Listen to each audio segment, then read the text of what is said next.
अस्सलाम वालेकुम दोस्तों, कैसे हैं आप? खैरियत से हैं? उम्मीद है आप ठीक होंगे। दोस्तों, आज हम रिटेल बिजनेस के लिए स्टॉक में ये चीज को सीख रहे हैं कि यहाँ पर हम स्पेशल प्राइस और जो बंडल ऑफर है इसको और स्पेशल प्राइस को कैसे यूज कर सकते हैं, और साथ साथ इसके मैं आपको ऑर्डर लेवल के बारे में बताऊंगा। अब सबसे पहले हम देखते हैं बंडल। बंडल सबसे पहले हमने यूज किया है एक सिनेरियो में, जो कि ये मिल्क पैक का था। ठीक है, जिसमें हमने यहाँ पर मिल्क और उसके कार्टन की एंट्री की और इस तरह से हमने एक बंडल यूज कर लिया। ठीक है, तो ये भी एक बंडल की ऑफर है, बंडल की सूरत है कि आप इस तरह से भी बंडल यूज कर सकते हैं। और अगर इन केस के आप किसी एक स्पेसिफिक क्वांटिटी के ऊपर बंडल डिस्काउंट लगाना चाहते हैं तो वो भी लग सकता है। मिसाल के तौर पे हम यहाँ पर कोई भी एक आइटम चूज करते हैं कि यहाँ पे हम मैंगो जैम यूज कर लेते हैं। मैंगो जैम है, ठीक है, मैं इसे मॉडिफाई करता हूँ। मॉडिफाई करके ये यहाँ पर देखें दोस्तों कि ये एक पीस की प्राइस है 450 रुपीज। ठीक है ना। और अगर इन केस के मैं चाहता हूं कि कस्टमर मुझसे 12 पीस ले, और फिर 12 पीस की क्या प्राइस होनी चाहिए, वो ये बंडल ऑफर इस तरह से भी हो सकती है कि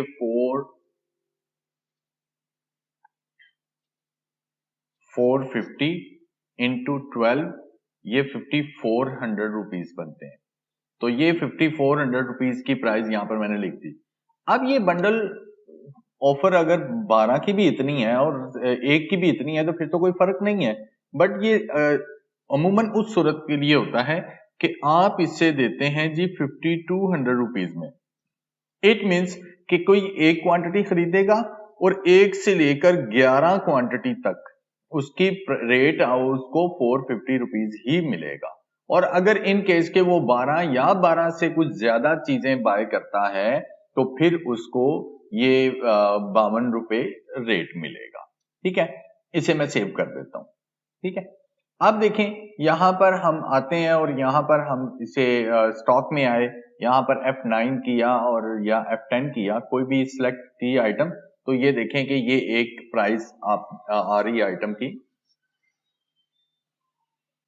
देखिए कि अब यहाँ पर प्राइस आ रही है कि यहाँ पर एक पीस की प्राइस भी 450 आ रही है, और 11 करता हूं तो प्राइस 450 ही है। और मैं इसे अगर 12 पीस कर देता हूं तो देखें कि प्राइस कट हो गई। ठीक है ना। एक ये सूरत है कि यहाँ पर प्राइस कट हो गई है। अगर आप चाहते हैं कि प्राइस कट ना हो, वो डिस्काउंट अलग से शो हो वैल्यू का, तो उस सूरत में यहाँ पर आपको डिस्काउंट कॉलम विजिबल करना होगा। अगर डिस्काउंट कॉलम विजिबल नहीं होगा तो जो प्राइस का डिफरेंस होगा वो रेट के ऊपर, एक इंडिविजुअल आइटम की प्राइस के ऊपर इफेक्ट करेगा। यहाँ से मेंटेनेंस में, सिस्टम सेटअप, सेल्स में से मैंने ये ऑप्शन विजिबल कर दी और यहाँ पर मैं इसको सेव करता हूं तो अब मेरे पास पॉइंट ऑफ सेल पे ये कॉलम विजिबल है। यहाँ पर मेरे पास आइटम मैंने पंच की और इसकी क्वांटिटी मैंने 4 प्रेस किया, क्वांटिटी पे जाके यहाँ पे मैंने 12 लिखा। तो अब देखें वो रेट कट नहीं हुआ, 200 रुपया डिस्काउंट में आ गया। ठीक है, तो ये डिस्काउंट कॉलम अगर हाइड होगा, ठीक है, तो फिर क्या होगा, वो जो भी प्राइस का डिफरेंस है वो रेट पर डिवाइड होते हुए आपकी एक समझ लें कि रिवर्स कैलकुलेशन होते हुए आपको वो पैकेज या बंडल क्वांटिटी 54 की ही पड़ेगी। और इन केस के यहाँ पर मैं 1000 क्वांटिटी कर देता हूं तो उस हिसाब से भी उसने उतना ही डिस्काउंट अप्लाई कर दिया जितना 12 क्वांटिटी के ऊपर बनता था। ठीक है, और इस तरह से आप इसको एक कर देंगे तो वो अब डिस्काउंट नहीं रिवर्स हुआ। चूंकि इस सूरत में अगर आप डिस्काउंट अप्लाई करने के बाद क्वांटिटी को छेड़ते हैं तो फिर वो रिवर्स नहीं होगा। आप इसे डिलीट करेंगे, कंट्रोल डिलीट से डिलीट लाइन होती है, ये नीचे भी लिखा हुआ है डिलीट लाइन, 10001 एंटर किया और अब मैं यहाँ पर जाके दोबारा 12 लिखता हूं तो अब वो डिस्काउंट आ गया। ठीक है, अब इसी तरह से मेरे पास मिल्क की एक एंट्री थी कॉटन वाली, और कॉटन के ऊपर भी मैंने कुछ डिस्काउंट दिया हुआ था जो कि डिस्काउंट कॉलम में नहीं शो हो रहा। तो अगर आप वो बिल के ऊपर मेंशन करना चाहते हैं कि क्या डिस्काउंट है, कितना है, तो फिर उस सूरत में आप ये कॉटन वाली एंट्री को मॉडिफाई करें। ठीक है, और इसकी प्राइस बनती है, यहां पर हम कंटेंट में भी कैलकुलेट होके पता चल जाती है 1620 रुपए। तो ये मैं 1620 रुपए, 20 रुपए तो डिस्काउंट हो रहे हैं पर बिल पर मेंशन नहीं होंगे, तो 1620 रुपए मैं यहाँ पर एंटर करता हूँ और यहाँ पर मैं ऑन स्पेशल पे प्राइस दे देता हूँ 1600 रुपए। ठीक है, और अब देखें इसके आगे डेट की ऑप्शन है, टाइम की ऑप्शन है, मैं इसके बारे में बाद में बताता हूँ, पहले मैं आपको ये गाइड कर दूं कि ये डिस्काउंट कैसा आ रहा है।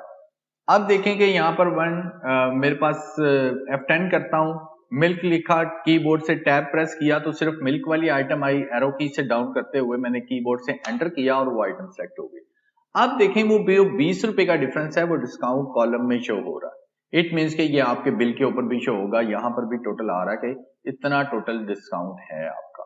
ठीक है, तो इस सूरत में आप देखें कि आपने देखा कि स्पेशल बंडल ऑफर कैसी है, बंडल का डिस्काउंट कैसे काम करता है, डिस्काउंट कॉलम कैसे काम करता है, स्पेशल प्राइस भी कैसे काम करती है, ये आपने देख लिया। ये आपने डिस्काउंटेड प्राइस लिखनी है, 20 रुपए का डिफरेंस खुद ब खुद कैलकुलेट होके आपकी सेल कॉलम पे आ जाएगा। ठीक हो गया। अच्छा, अब यहां पर ये है special period, special date start, special date end. Mouse cursor लेके जाते हैं तो वो आपको वहां पे शो करता है कि ये क्या है। तो यहां पर मैं इसको डबल क्लिक करता हूं, या यहाँ पर डबल क्लिक से नहीं आ रहा, तो यहाँ पर मैं 08/11/2021 और यहाँ पर मैं 15/11/2021 कर देता हूँ।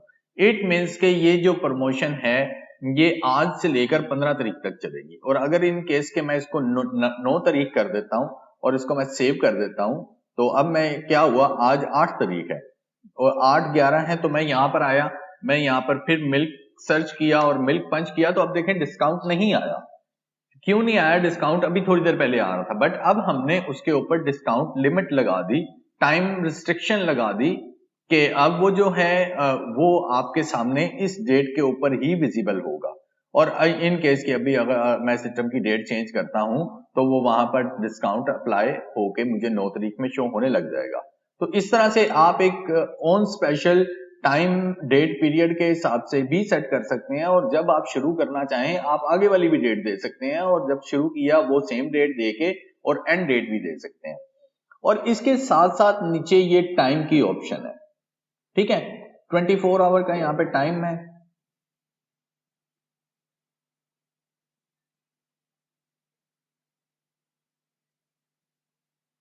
ट्वेंटी आवर का यहाँ पे टाइम है, तो यहाँ पे आप टाइम मेंशन कर देते हैं।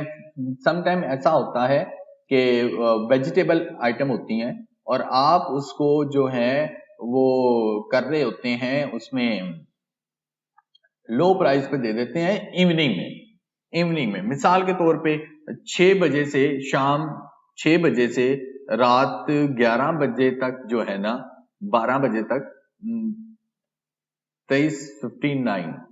ठीक है, तो यहां तक क्या है कि ये आपकी प्राइस कट हो जाए। मिसाल के तौर पे ये 1600 रुपए का, तो यहाँ पे आप 800 रुपया लगा दें, तो क्या होगा कि अब आपकी ये प्राइस आ जाएगी। और इस सूरत में आप डेट को अगर खत्म करते हैं तो फिर टाइम डेट रिस्ट्रिक्शन नहीं है, सिर्फ टाइम रिस्ट्रिक्शन रहेगी। और अगर आप टाइम को भी खत्म कर देते हैं तो फिर तो कोई रिस्ट्रिक्शन नहीं है।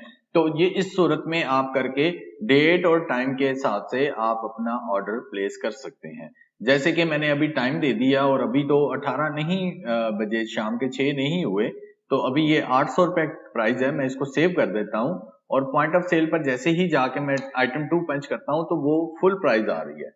हाफ प्राइस हो, 20% हो, 30% हो, वो जो भी आप चूज करेंगे, आप अपने हिसाब से एक प्राइस सेट करके तो सिस्टम को दे देंगे, तो सिस्टम उस हिसाब से उठा लेगा। जैसे टाइम पूरा होगा तो खुद ब खुद कट प्राइस बिल पर आना शुरू हो जाएगी, और जैसे ही डेट आएगी और फिर भी खुद ब खुद ऑन स्पेशल प्राइस आपकी स्टार्ट हो जाएगी। और अब मैं इसको यहाँ पर, ये सिर्फ आपको करके दिखाने का मकसद ये था, आप इस पर प्रैक्टिस कर लीजिएगा। तो अब आपने दोस्तों देखा कि यहाँ पर आपने बंडल ऑफर को समझा और ऑन स्पेशल को समझा। अब हम समझते हैं जी ऑर्डर लेवल को। ऑर्डर लेवल क्या चीज है? ऑर्डर लेवल हम किसी भी स्टॉक आइटम को मॉडिफाई करेंगे, क्योंकि ये किट आइटम है तो किट आइटम का ऑर्डर लेवल नहीं होता और ना ही आपने देना है। ठीक है, और आपने स्टॉक आइटम जाना है, ये लिखा हुआ है स्टॉक आइटम सिलेक्टेड है, स्टॉक आइटम का ऑर्डर लेवल है। ऑर्डर लेवल क्यों करते हैं कि ऑर्डर लेवल में ये एक रिपोर्ट है 7 नंबर पे आउट ऑफ स्टॉक रिपोर्ट और है ये 8 नंबर पे रीऑर्डर रिपोर्ट। तो ये दोनों रिपोर्ट्स जो हैं ये इस ऑर्डर लेवल के ऊपर परफॉर्म करती हैं, ऑर्डर लेवल के ऊपर परफॉर्म करती हैं कि जैसा ही ऑर्डर लेवल होता है और वो उसी के ऊपर परफॉर्म कर रही होती हैं कि अगर किसी इन तमाम आइटम्स में से किसी का ऑर्डर लेवल अगर नहीं सेट है, किसी का भी नहीं सेट है, तो ये रिपोर्ट परफॉर्म नहीं करेगी। ठीक है, और अभी जैसे कि मैंने स्क्रीन किया तो वो कोई रिपोर्ट नहीं। अब मैं आता हूं इस पर और इस पर मैं यहां पर ऑर्डर लेवल सेट कर देते हैं हम, मिनिमम 36 और मैक्सिमम 72। ठीक है ना, ये आप कोई भी क्वांटिटी दे सकते हैं। मैंने वो पैक साइज के हिसाब से दी है कि 12 अगर एक पैक में होते हैं तो कम से कम 3 कार्टन होने चाहिए और मैक्सिमम जो है वो 6 कार्टन होने चाहिए। ठीक है, तो इस तरह से आप जो है ना अपनी कीमतों को अपनी ऑर्डर लेवल को सेट कर सकते हैं और उसके मुताबिक अब आप इसको सेव कर सकते हैं। अब मैंने इसको कर देता हूं सेव। सेव करने के बाद अब मैं रिपोर्ट पर आया और मैंने इसको स्क्रीन किया तो अभी वो एक रिपोर्ट जनरेट कर रहा है, वो एक आइटम के लिए। एक आइटम कौन सी है, वो मिल्क पैक है और वो बताता है कि ऑन हैंड ऐड आपके पास इतने हैं, ऑर्डर पर इतने हैं, वो जो परचेज ऑर्डर बनाए होते हैं, और आपकी कॉस्ट इतनी है। ठीक है, अब कॉस्ट के बाद ये मिनिमम लेवल ब्लू में नजर आ रहा है और ये मैक्सिमम ब्लैक में नजर आ रहा है। मिनिमम वो आपका मिनिमम ऑर्डर लेवल है और ऑर्डर क्वांटिटी जो है वो आपकी मैक्सिमम समझ लें। तो अब इसी हिसाब से एक आपको एस्टिमेट भी बना के दिखा रहा है कि अगर आप मिनिमम ऑर्डर प्लेस करते हैं तो आपको इस हिसाब से आ जाएगा और मैक्सिमम ऑर्डर प्लेस करते हैं तो इस हिसाब से आपको ऑर्डर मिलेगा। ठीक है, अब यहाँ पर ऑर्डर के लिए एक ऑप्शन है, यहाँ पर इसी में जाता हूं, यहाँ पर सप्लायर बेस पर भी है, सप्लायर की भी ऑप्शन है और यहाँ पे ग्रुप की भी ऑप्शन है। ठीक है, और यहाँ पर आप एक आइटम के अगेंस्ट भी ले सकते हैं। और अब सप्लायर के हिसाब से कैसे ले सकते हैं कि यहां से मैं किसी एक सप्लायर को चूज करता हूं, स्क्रीन करता हूं तो वो मुझे नहीं दे रहा और कोई सप्लायर नहीं है, और मैं यहां पर आया परचेज में ऐड मॉडिफाई सप्लायर में आके मैंने ये न्यू किया और यहां पर मैं आपको मिल्क पैक सप्लायर के नाम से हम एक ऐड कर लेते हैं सप्लायर। बाकी सारी ऑप्शनल है, ये परचेजिंग में आपको ट्रेनिंग दूंगा इसके बारे में। अब मिल्क पैक मैंने सप्लायर ऐड कर लिया। अब सप्लायर ऐड करने के बाद मैं यहां पर आया और यहां पर मैंने कहा जी मिल्क पैक का ऑर्डर बनाए, तो वो फिर भी ऑर्डर नहीं बन रहा। ठीक है, इसकी वजह यह है कि सप्लायर तो ऐड हो गया पर इस आइटम के साथ सप्लायर डिफाइन नहीं हुआ। ठीक है ना, तो यहां पर आप दोबारा सर्च करेंगे तो जो भी आपने नाम लिखा होगा, मैंने सेम वो नाम लिख दिया है, ये सिलेक्ट कर दिया और मैंने इसको सेव कर दिया। और इस सूरत में अब मैं यहां पर रिपोर्ट को दोबारा क्लिक करता हूं तो वो एक आइटम की रिपोर्ट तो दिखा रहा है, बट मैं कहता हूं कि एक आइटम, ये फॉर एग्जांपल 10,000 आइटम भी हो सकती हैं और इसमें से सिर्फ वो आइटम फिल्टर करे जिनके साथ ये सप्लायर असाइन है, डिफॉल्ट सप्लायर। तो अब मैं इसको स्क्रीन करता हूं तो अब देखें मुझे एक सप्लायर की सिर्फ एक आइटम या 1000 आइटम या 1000 आइटम में से चंद आइटम को फिल्टर करके सिर्फ देगा कि आपने उसका ऑर्डर बनाना है। ये इस सप्लायर की ये आइटम्स आने वाली हैं। तो ये इसमें ग्रुप की भी ऑप्शन है। नेक्स्ट सेशन में हम इसके ग्रुप्स को ही देखते हैं। होपफुली ये रिटेल के हवाले से मैक्सिमम स्टॉक की आइटम्स को हमने डिस्कस कर लिया, सीख लिया। बट अब हम स्टॉक ग्रुपिंग में नेक्स्ट सेशन को सीखेंगे कि ये स्टॉक ग्रुपिंग क्या है और इसमें कैसे कैसे इसका हम फायदा ले सकते हैं इसको अपने सिस्टम में यूज करके। आपका सेशन देखने का बहुत बहुत शुक्रिया। आप हमारे चैनल को सब्सक्राइब करें, लाइक करें, शेयर करें, कमेंट्स करें कि हम आपके क्वेश्चंस को समझते हुए अपने ट्यूटोरियल, आने वाले ट्यूटोरियल में उन क्वेश्चंस को ऐड करते हुए उनके आंसर उसी में देते जाए। आपका थैंक यू फॉर वॉचिंग। अस्सलाम वालेकुम।